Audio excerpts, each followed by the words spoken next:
I'm Colin, And I'm Megan. and this is Pet Sitter Confessional, an open and honest discussion about life as a pet sitter. Well, hello everybody, and welcome back to another Friday episode. Today we're so thankful to have Dennis Nelson on, owner of Paws Inn, to discuss a little bit about how his business has been impacted with COVID and a really neat project that he's been working on for some time now. Dennis, again, thank you so much for coming on. Please introduce yourself to our audience and tell us about who you are and what you do. Thanks, Colin. So, as you said, I'm Dennis Nelson. I'm the proud pet parent of a 4-year-old German Shepherd and 5-year-old Tuxedo Kitty. I've been the owner of Paws Inn Chelsea, which is a pet hotel doggy daycare in Manhattan, and a doggy daycare in Weehawken in New Jersey for the last 4 years. And I've been toying with this project called Paws Inn to kind of try and improve the pet owner's landscape and access to pet service providers, which is kind of why you and I are speaking, I suppose. So tell us a little bit more about Paws Inn Chelsea and PI Paws. Sure. So Paws Inn Chelsea is a business that was founded by a lady called Sherry Field in 1993. She used to be, a vet tech or a vet assistant in Manhattan, and she figured that the landscape for pet care in the city in New York was a little rough. Let's say, they didn't have necessarily the same sort of daycare facilities that we now kind of take for granted, where dogs kind of play during the day while their owners and parents are at work, and for the most part, any boarding or at that point, they kind of call them kennels, and I guess they still broadly do. Any kennel facilities were all in crates or cages for the individual pet, and she figured that she could improve that in a way that would effectively allow the pets and the dogs that were in a unit together in a playroom together during the day and happened to be staying the night. They were okay together. Their behavior was good, and they could actually kind of get put up and sleep together in the same room. You put beds and blankets down, and they would all kind of hang out together in the room, so that it was a much warmer and more friendly environment. And she ran that business for 20 odd years. She then expanded it to a second one in Soho in New York.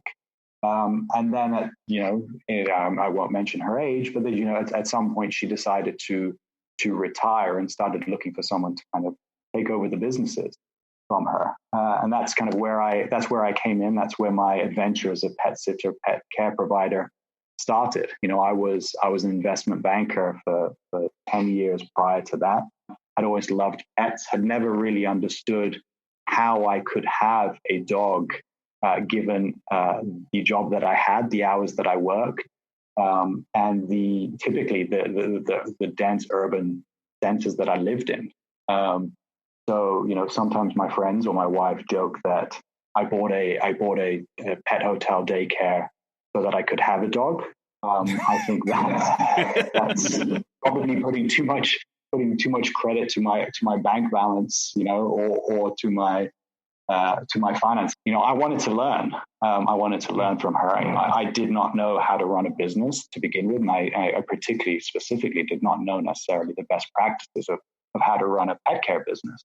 So one of my conditions on taking the business over from her was that she had to stay on for 9 months to help teach me. And I think that was a great point that we agreed on, because she, this was her love child, her love interest, and she and I still speak regularly 5 years later. And given the current situation, she's as concerned about the business as before she found the right person to buy it from. So that's kind of how it started. Port Imperial Paws was a different owner. It was a couple of friends. They built that in 2009, and I bought the business probably about a year after I bought Paws Inn Chelsea. Again, they gave me financing they were both pregnant at the time, so they were looking for a quick exit.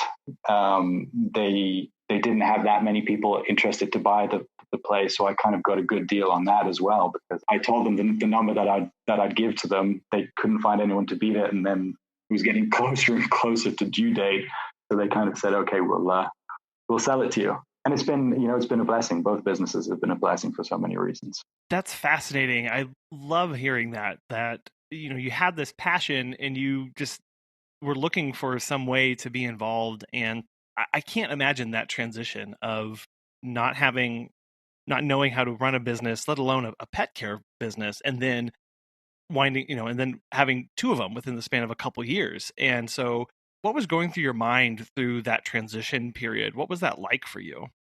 I couldn't possibly tell you what was going through my mind other than kind of grit your teeth and determination. There's a lot that goes into it, right? There is, just for starters, typically when you kind of come into a business new, there will be change in the team, right? There are a lot of people that get accustomed to a certain management style. And that's not for better or for worse. It's just, people are used to a certain manager and how they kind of interact with the team. And a new owner or a new kind of boss effectively comes in, and I was probably soft, to be honest. I was probably soft because I didn't, as I said before, I didn't necessarily know how to run a business. I was focused on learning. I was entirely hands-on, right? So I put myself into the shift, right? I worked the overnight shift. I worked the handler shift. I worked the receptionist shift. I was really just trying to learn what was necessary to really just get to grips with what is needed, right? And that was different to both previous owners at the time. And I'm sure that they both did their time at the beginning of when they built their businesses. But perhaps the team that they had put in place, because there is normal attrition, the team that was in place closer to the end of their tenure, were used to bosses that kind of were a little more hands off and entrusted them. I was in there doing what I was told and then asking why we had to do certain things certain ways just to learn, and that isn't necessarily a comfortable place for people to be in, having to answer questions on everything you're doing. And that that led to a fair amount of team changeover. And as a small business owner, if you are short staffed, it falls on you to pick up those hours, to pick up those shifts. So, I think there was a time about a year into my into Paws in Chelsea where there was 2 days where I had zero help. So I was running the reception, I was running the dog handling and the overnight back to back for 48 hours. So that was crazy. And, as beginning of your question, what are you thinking during that time? The thinking is, did I give up my cushy investment banking job for the right reason? And never really doubted that it was the right reason. I was happy to do it then. I was happy to take, let's call it the learning rather than the hardship, because I knew it was for the right reason. Before COVID, what kind of services were you offering? We did dog grooming, cat grooming, doggy daycare, dog boarding, cat boarding, dog walks from our facility, dog walks from our customers' homes. That's quite a lot going on there. That's one of the stores, yeah.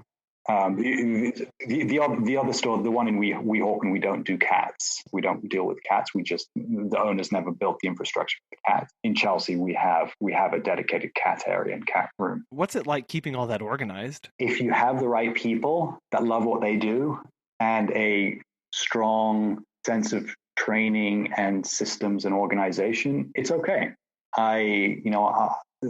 One of the places that I borrowed money to take the business over was actually from a gentleman that does retail operations, and he came to look at the store to try and give me any sort of advice, and it terrified him. He was very scared of kind of everything that it takes, because as I'm sure you and your listeners are very, very well aware, every single pet that we are caring for, can and likely will have specific instructions of how to look after them, whether that's, eating schedule, medication schedule, walk schedule. There's a lot, right? So you just have to kind of understand what the base parameters are and, compassionately work around them. So what's 2020 been like for you and your team at your businesses? It has been a challenge, a very large challenge. My focus has been on trying to keep my team positive and motivated and enthusiastic about the future. I am trying to maintain their morale, for want of a better word, because I know it's difficult for everyone. Specifically, March was terrible from a business perspective. Both businesses have effectively been decimated. I know there's talk of restaurants and things like that taking 50% reductions in sales and stuff like that. I'm closer to 95% reduction. And I closed my New Jersey store at the end of March. I kept my Chelsea store open because we actually still had pets whose owners couldn't come back into the city to take them. A few of them were still abroad. So I kept daycare and hotel side of it open. But I mean, if I'm normally running at anywhere from 40 to 60 pets per day at each store, I was running in at the end of March at about 3 to 4. And I have now reopened my Jersey store, and we're kind of on the same number. But the reason I reopened was a couple of my team members weren't able to get their unemployment benefits sorted for, typically for reasons of either identity theft or benefits associated with certain disabilities. So I kept them on my payroll. So, we had the conversation that, initially we closed to avoid the spread of COVID, but they were both comfortable that if we were able to kind of put together a system of operating that wouldn't expose them, that they were happy to go back to work, if not just to get out of the house and play with the dog. So I actually have 2 team members, they each take either the morning shift or the afternoon shift, Monday to Friday. But yeah, I mean, it's decimated the business. I can't imagine having to work through that, especially with all these different locations and stores and the number of team members that you have here. What was their response through that as the changes came in and as everybody was having to adapt? So we have, as I'm sure most other businesses have, we have group chats that we can try to communicate as much as possible. At the beginning in March, a lot of restaurants started to shut and fire people. So, there were rumors and people wondering what was going to happen to them. I tried to tell them that I would hold on as much as possible. I could see that the number of dogs that were coming through were not enough to kind of break even and cover their payroll. But I told them I'd do my best. Then there was conversation around the government kind of stepping in to help small businesses, and that actually there would be additional incentives or additional support for those that were put on unemployment. So, a lot of the team actually asked to go on unemployment to get those extra benefits because they weren't getting the same amount of hours as they previously were. So of my team in total across the 2 businesses of about 28 people, I think all but 5 went on unemployment. And I think their concern really just comes down to whether or not they're going to have a job to come back to. Because especially the business in New York, in Chelsea, rent is brutal.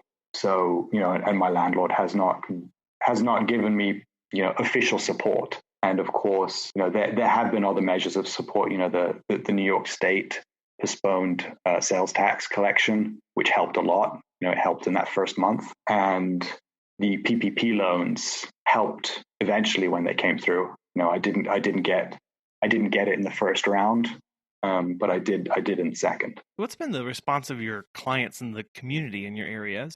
I don't want to put anything against my clients. They are supportive in the way that they can be. I would never want to or expect them to do more than they have to or need to. At the beginning, we actually had a small handful of clients who, went beyond the necessary and bought packs, right? They bought daycare packs, they bought boarding packs to try and kind of help with our cash flow.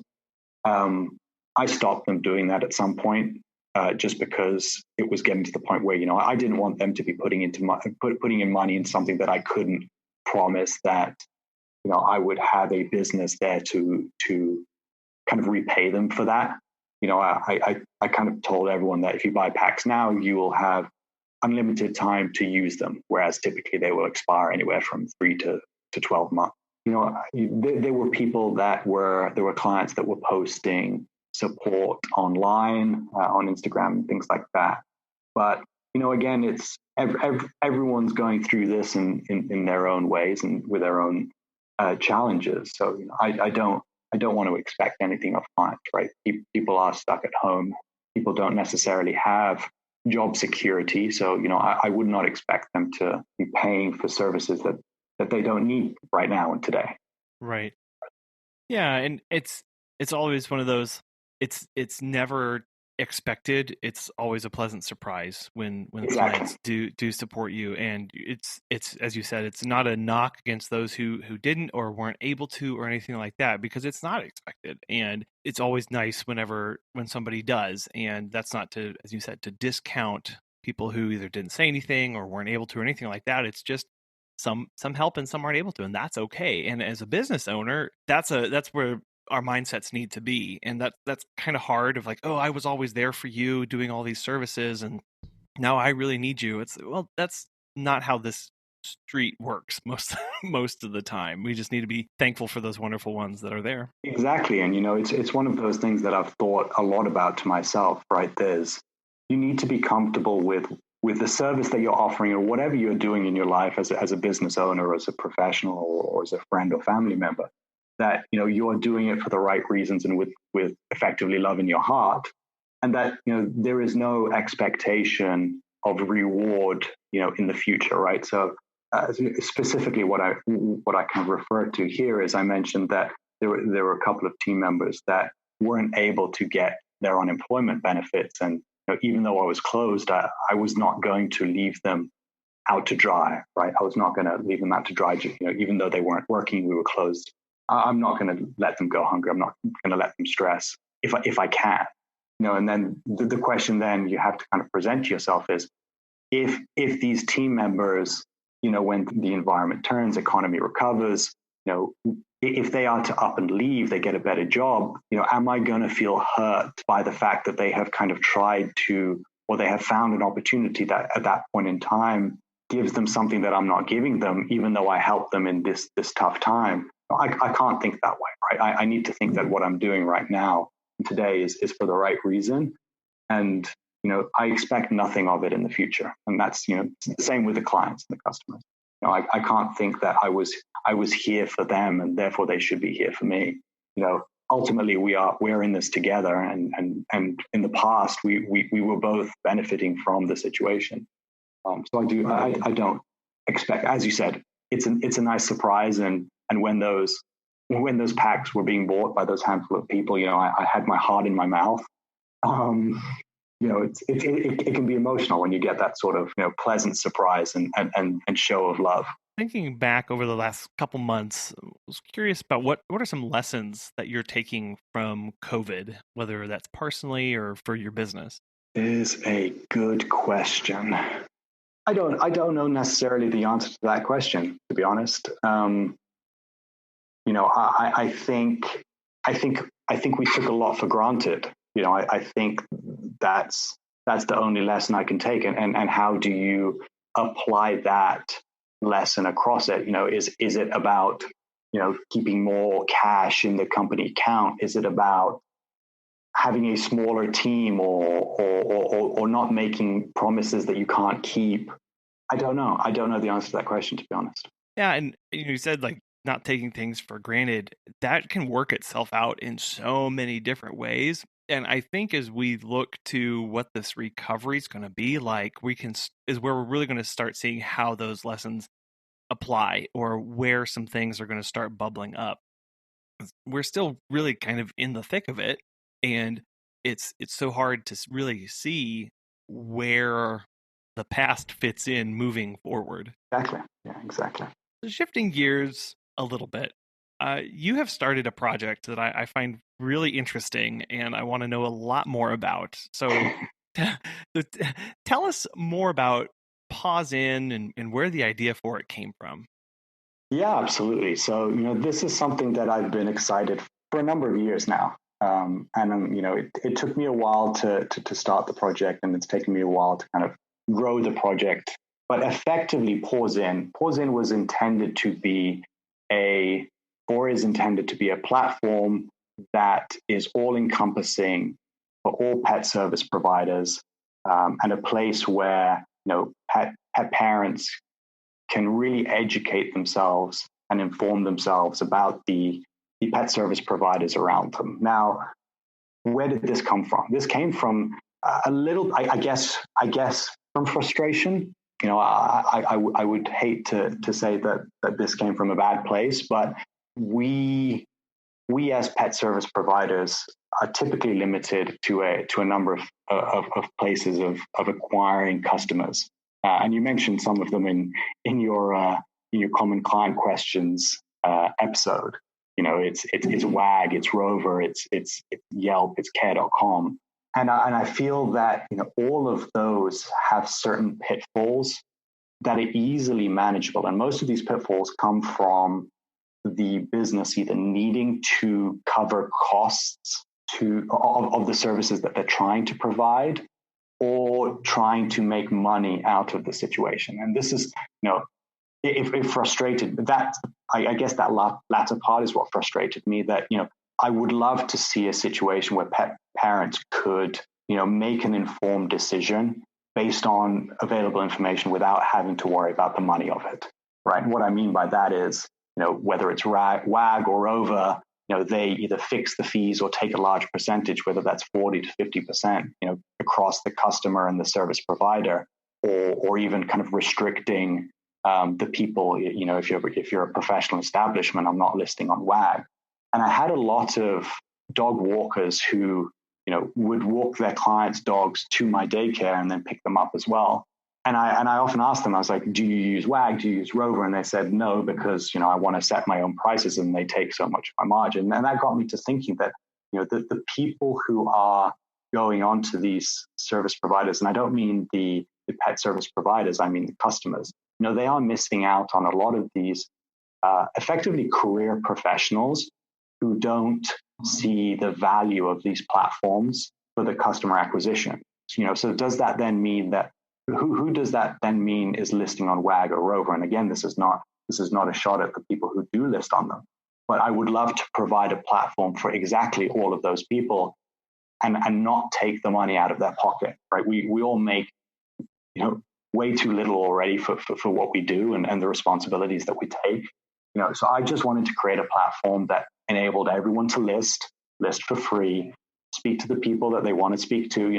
I will not stop the communication between a pet owner and a potential service provider. And, I'm happy for those people to organize the booking and pay for the booking off my platform. I don't need to capture any of the economics. And if you do choose to pay by card on my platform, the platform is set at $199 plus 3%. The 3% is effectively just a pass through of the credit card charge. And the $199 is intended to cover the cost of me, writing a check, for that payment. It's really intended to be a easy to use, free alternative to these other platforms. Yeah, because I think of the number of pet sitters just in my area, so I can't imagine what it's like in the New York area and other areas around the country of people who aren't listed on any service, that the only way you find out about them are word of mouth. And to help elevate those service, because they are career professionals, they're providing excellent service, and getting them connected with more customers is a wonderful thing to do. Yeah, and I mean, to be honest, right? I on the Paws Inn Instagram account, I now have. It's something I take pride in. It's a little silly, people will probably look at it as a marketing ploy, but I am now following 1,423 people. Probably 1,400 of those are pet sitters or pet professionals. And I've looked at every single one of those profiles. And it's amazing to me, the number of people that are out there just taking pictures and loving animals. It's crazy. If you multiply 5 pictures times, 1,400 professionals, we're at 7,000 photos of pets that I've kind of looked at and liked. But a lot of these people are trying to find a place to promote themselves, right? Whether it's Instagram and they have 50 followers, or it's very difficult for people to kind of promote themselves on Google or Facebook or even Yelp, just because of the density, right? So my idea here is to try and kind of pull all of that out in a very easy to use manner. I don't want to introduce the hurdles of creating accounts, of registering emails, because a lot of these hurdles turn people away, right? And I don't want to necessarily, I don't want to kind of walk into the trap of filtering service providers either. My intention, again, as you were kind of talking about in your common client questions, is I want you guys to differentiate yourselves, whether it's through bonding, whether it's through the training and certification you've taken, what experience do you have with medication, what are your services and what do you charge? To me, it's on the service provider to show why they are the best, and to me, the care that they will put in their profile will shine through in terms of the care that they give to the animals.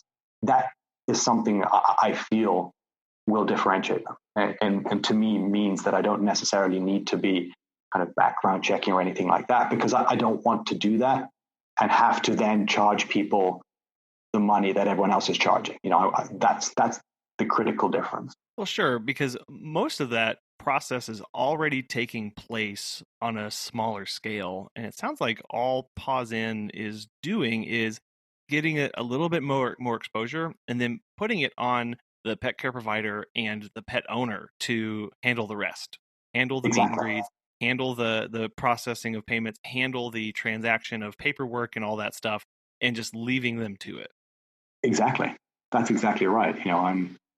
I'm a cheap matchmaker. So I am curious, what is the connection, if any, between PawsInn.com and the physical locations that you run? That's a great question. And I could answer that question in a variety of ways. Legally, none. Morally, a lot. Right? It's what I learned from PawsInn, the brick and mortar, was that there are so many pet care providers out there, and so many of them who love what they do and who aren't necessarily finding the right attention or getting the right attention through word of mouth, and not wanting to give up their big portions of their livelihood to the existing platform. And to me that hurt, right? That was frustrating to see that situation. I from the developers that I worked with to build the platform, they often ask, are you going to guarantee bookings if someone cancels them? And I said, no, look, if someone in New York or someone in New Jersey has had a canceled booking by someone else, I will more than happily extend, my personal facilities if they need it, right? But that's not the point of the platform. The platform is to provide a marketplace, a meeting place for the pet service providers and the professionals. In theory, my 2 stores are just 2 other pet service providers listed on the platform. Right, because this is not a New York, New Jersey specific listing service. The idea for this is to be a nationwide listing service. Exactly. Yeah. And we're still small. We're still very small, but I do have service providers listed across a number of states. I have recently been trying to gain traction here in California, in Southern California. We actually had a couple of marketing events that had to be postponed because of the COVID situation. But I do hope to create some traction here in Southern California. And I think that's going to become the strategy, right? Is to draw attention to the platform amongst service providers, because once I then have a critical mass, and it doesn't have to be a big number, even if I have a small handful of service providers, I can then start my search engine optimization and marketing strategy to promote the business in those areas. Because right now, if I have two providers on the East Coast, 5 providers, in some of the northern states, and 6 providers. Yeah, I don't know what the numbers are, but on the West Coast, it's very difficult for me to effectively market and bring attention to the service providers, which is ultimately my goal.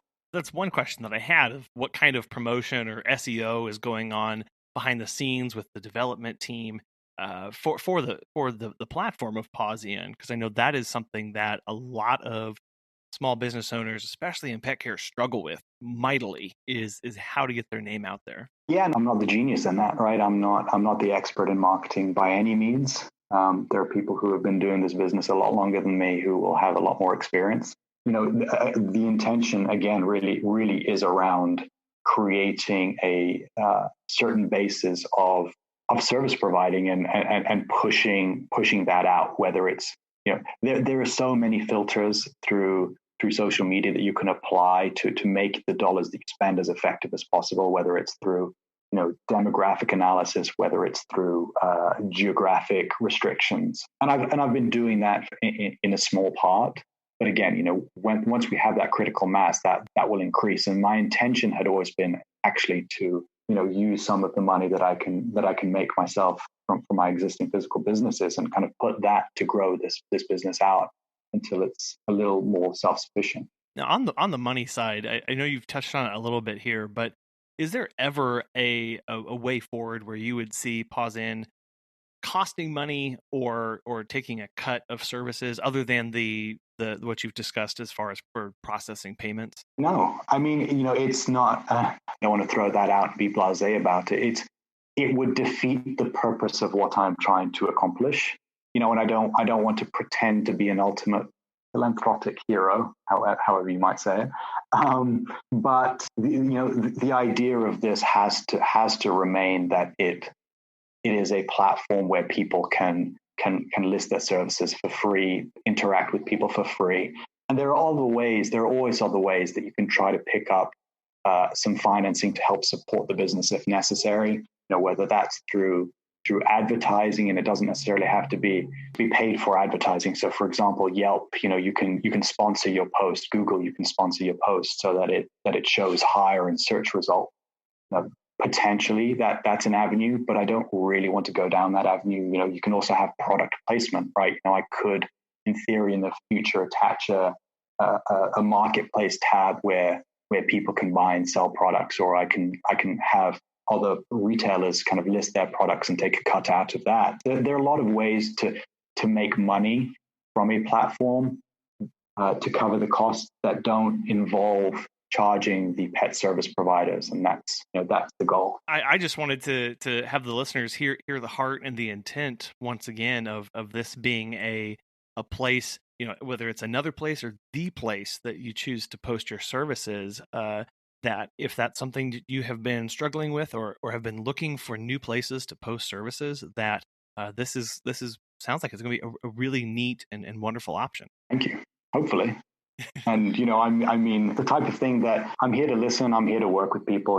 If it's not working for certain reasons, if there is feedback or kind of friction in how it works and how people feel that the offering is set up, I'm here to hear that, right? I'm here to help and fix that. As a pet sitter, what would be, I think you've touched on this a little bit, but just to clarify and hit it on the head one more time, as a pet sitter, what are my obligations to Paws Inn if I list my services on it? Is there any information that is taken, or any part of services or anything like that would have to be given to Paws Inn? To be a good person. No.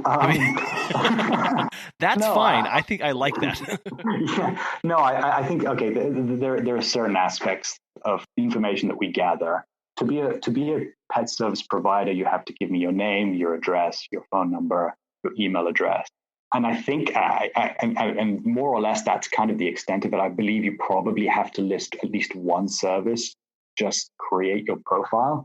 But it's really bare bones minimum, right? And everything beyond that, whether you're including photos, whether you're including testimonials, reviews, pricing, all of that is intended to provide you with the flexibility to differentiate yourself. Your obligation to me is simply that initial account creation. And then if you do complete a booking, which is paid for through the website, then I do take my $199 plus 3%, cover the cost. But again, you can take that booking, you can have that booking, you can agree a booking through and communicate with your client on the platform and have that as cash or check offsite. That's between you and the customer. And it's that flexibility that just is really cool, because one of the things with the bigger platforms like WAG or Rover is that they have this lock-in tendency. Exactly. where they going off platform is really, really highly forbidden and actually gets you kicked off if you go off if you do it too many times. So it blows my mind, right? If the intention is, if WAG or Rover's intention is to create an environment where you are just matching people and helping out and taking some economics from it, why would you do that?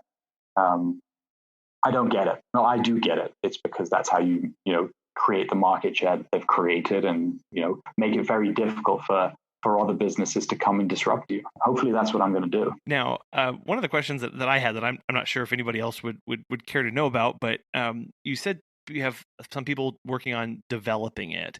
What does the support look like in, as far as like for the long haul? What is their track record for developing things, and how is support given? I'm happy to name the developer. It's Happy Fun Corp. It's on the website. I just like their name. So no, they're good people, and honestly, they've been very supportive. They've done a lot of work with fairly major companies, so they weren't cheap by any means. But I wanted to make sure that what I was building was good.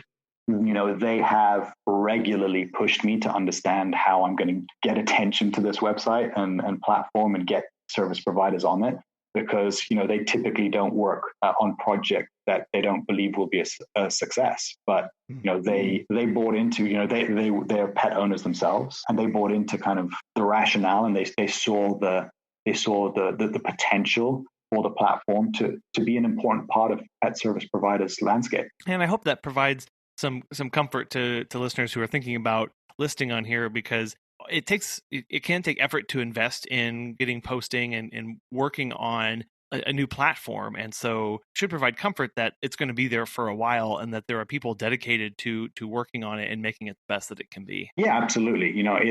It's something that they, like I said, they're constantly on me, telling me to raise awareness for it, which is great. They are themselves a good company, and a solid company, and professional, right? They provide me a lot of support, and they've provided me with a lot of insight into how these things work and how to kind of optimize the user interface in a way that, as I kind of said in one of the earlier questions, if there are any frictions, this is on them, and we're going to fix it.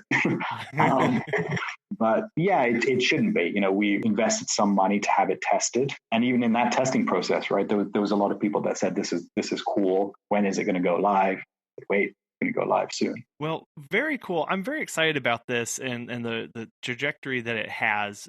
Dennis, thank you so much for coming on today and sharing with us about your business and the really neat story of getting into pet care from investment banker and then this platform that you started and the passion that you have for it. If people have questions and they want to reach out to you or maybe check it out, how can they do that? So to check it out, it's hopefully fairly straightforward. Right now, it's just web-based, but if you go on a browser on your phone, it should be fairly well structured as well. It's just PawsInn.com. Again, that's PawsInn.com. And in terms of getting in touch with me, it's Dennis at PawsInn.com. That's Dennis with a double N. Again, that's listed on the website, and all if you submit that contact form on the website, it's coming directly to me. So, I'm here. I'm here to answer questions. I'm here to engage and interact with people. I'm here to make this a success for all of us. So, yeah, Colin, it's been fantastic. Thank you so much for giving me the opportunity to tell my story. You're very welcome, Dennis, and we hope to have you on again to fill us in on the status update and touch base again soon with you. Yeah, I would love that. I'd love that chance. Wonderful. Thank you. Thank you. I think Dennis's story is just absolutely fascinating. Many of us have been growing our businesses to the point of where we hope to sell it one day, possibly to go on and do other things or do more things with pets. Dennis's story is on the other side of that. Someone coming in and buying a business so that he could be involved with pet care, which is something that a lot of us might not think about. I was really happy that Dennis was able to share some of that and his experience and what that was like for him. I also think that his venture into PawsInn.com is something that will greatly benefit all pet care providers, something that is open and honest and is very straightforward for both us pet care providers and the potential clients out there. That's a good thing. We don't want to be behind walled gardens, and we are all looking for more opportunities and ways of getting in front of potential clients. And so I think this is a great way to move forward with that. So give it a look, check it out, and as Dennis said, reach out to him if you have questions or concerns and to determine whether it's right for you. Both Megan and I will be back on Monday with a new kitchen confession. Until then, have a good weekend.